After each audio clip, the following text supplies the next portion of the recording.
Hey, what's up guys, it's Renaldo here. So as you are watching this video right now, South Africa has less than 24 hours to come to an arrangement with the United States on tariffs. Otherwise, we are facing a 30% tariff or potentially a 40% tariff increase when we export our goods from South Africa to the United States. So in essence, we are now less than a day away from catastrophe in South Africa. And I'm not exaggerating. I'm going to give you the facts.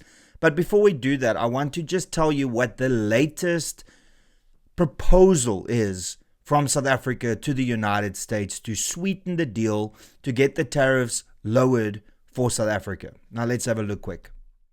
All right, so this is the framework. Now, obviously, there are some things that have been left out that's quite minor, that's not really earth-shattering. So this framework is pretty much what South Africa is offering the United States. So the first one is importing 75 to 100 petajoules of liquefied natural gas for a 10-year period. The DTIC said this would unlock $12 billion, which is a 215 billion rand. Simplifying US poultry exports to unlock $91 million, which is 1.6 billion rand in trade. South Africa would also open its market to US blueberry exports subject to necessary protocols. South African firms would commit to investing $3.3 billion, which is 59 billion rand, into US industries like mining and metals, recycling. Both governments would agree to joint investment in critical minerals, pharmaceuticals, and agri-machinery. The last one is certain sectors such as shipbuilding and counter-seasonal agricultural trade would be exempted from the tariffs. Exports from micro, small, and medium enterprises of less than $1 million, which is 18 million rand per annum, would also be exempt. That's right. So that is what South Africa is offering the United States to try and sweeten the deal. But it just seems so delayed. The fact that we are 1 day away, and whilst you are watching this, it's less than 1 day. And if you're watching this after the 31st of July, then you already know what we have been hit with. But it just looks like there is no interest from South Africa to deal with this, specifically the government, more specifically the ANC within the GNU government. Now, let me just paint you a picture of what will happen if South Africa does not find a better tariff deal than what is currently on the table. Now, what I'm about to read to you is if we are hit with the 30% tariff, not the 40%. Remember, that extra 10% is for BRICS nations. So we can take Donald Trump at his word, but for this exercise, we will just go on 30%. These numbers will be worse if it's 40%. So I'm going to read to you now, but I just want to emphasize what is at stake. Up to 100,000 jobs could be lost across South Africa, and particularly in the agriculture and automotive sectors, exacerbating the country's already high unemployment rate that's currently at 35 to 45% if you look at the definition of unemployment. Billions of rands in export revenue could be lost as South Africa's $10 to $15 billion annual exports to the US becomes less competitive, leading to a 20 to 40% drop in volumes for affected goods. The GDP growth could be eroded by between 0.5% to 1.5%, potentially reducing the projected 2% growth, which we know isn't real. So we're going to be in a negative, not a 0.5. We're going to be minus 1.5 potentially for 2025, and resulting in $1 to $3 billion economic contraction based on South Africa's roughly $400 billion economy. Now, the broader ripple effect includes a weaker rand because of the faith in the country being lost, and they are estimating that it could potentially depreciate the rand between 5 to 10%. Now, high inflation could happen between 1 and 2%, and reduced investor confidence in South Africa, leading to further losses in foreign investment and supply chain disruptions. Long-term damage to trade relations and investor confidence could possibly accelerate disinvestment and hindering South Africa's economic recovery efforts. And then lastly, decreased demand for South African goods in the US could lead to mass layoffs, plant closures, and a broader economic crisis, threatening livelihoods and regional stability in rural and manufacturing areas. So in essence, because the government has taken so long to negotiate with the United States and did not take this tariff thing seriously, we are now facing a catastrophe that could hit South Africa.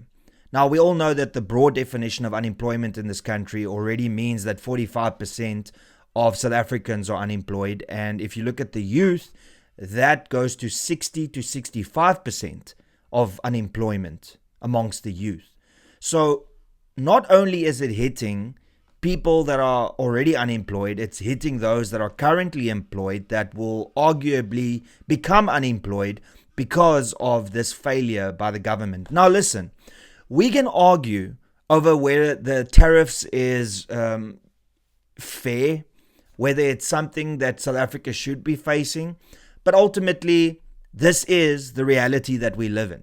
Donald Trump has hit the entire world with tariff increases. Everybody was aware of it, and many nations have already negotiated better tariff rates. But South Africa has not. We didn't even send a special envoy to the United States to try and negotiate this. In actual fact, from what I've heard, this has just been corresponded via email to them in order to negotiate a better tariff deal. So this just once again illustrates that South Africa is not serious about the tariff increase that's going to hit us on the 1st of August when it comes to the trade relationship between South Africa and the United States. Now, can we afford more job losses? Can we afford inflation? Can we afford a retraction of the economy? No. The answer is just no.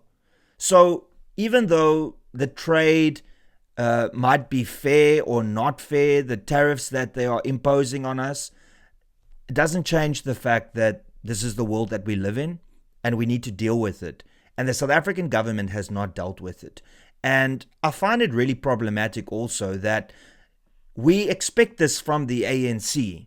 We definitely do not expect this from the GNU.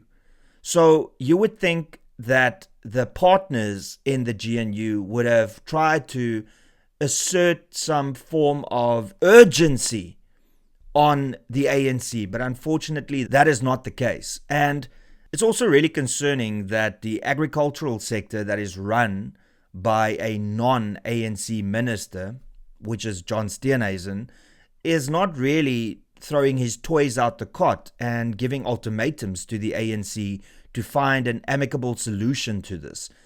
Because we know the agricultural sector is going to be the hardest hit, perhaps the motor industry too, because for many decades South Africa has produced cars over here and exported it around the world. We are the motor industry hub of Africa, and that is about to change if these tariffs are imposed on South Africa. So ultimately, we are now here with literal hours to go before a catastrophe hits South Africa. And listen, I understand that when the 1st of August hits, that is when tariffs start, when the increase in the tariffs start. But it doesn't change the fact that even if a week later they come to an agreement for better rates or better tariffs, that the confidence hasn't already been lost in South Africa, and that these motor industry giants like Volkswagen, Mercedes-Benz and BMW doesn't decide to just disinvest in South Africa because they've seen how the government has dealt with the situation. I mean, remember, these industries are relying on the government to fight on behalf of them. And we can clearly see that the ANC government and the GNU has not done so.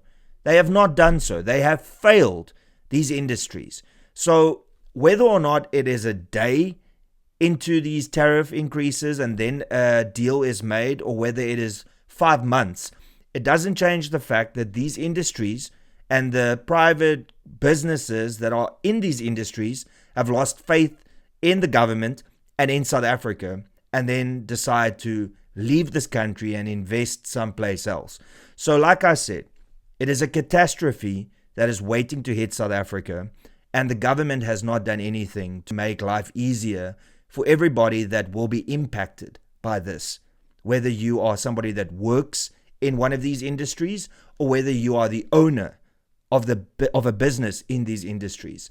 Ultimately, this is not going to be good for South Africa, and once this cookie crumbles, I hope that everybody, including mainstream media that has been defending the government for so long, will ultimately point the finger at who is to blame at the right individuals and at the right organizations. And that is squarely the GNU government and the African National Congress, and most specifically, Cyril Ramaphosa. And that's pretty much all I got to say. Thank you so much for tuning in. Please be sure to smash that like button. Please be sure to subscribe. Please be sure to share this video far and wide, especially today, as we know that we are facing a catastrophe in South Africa. Lastly, if you enjoy my content and you enjoy this channel, then please consider becoming a member. You can do so by clicking the join button below. And that's pretty much all I got to say. Good luck, and let's hope for the best. Till later, cheers, and peace out.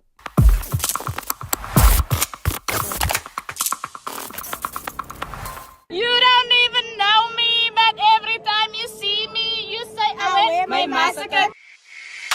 You don't even know me, but every time you see me, you say, I wear my massacre. I wear my massacre.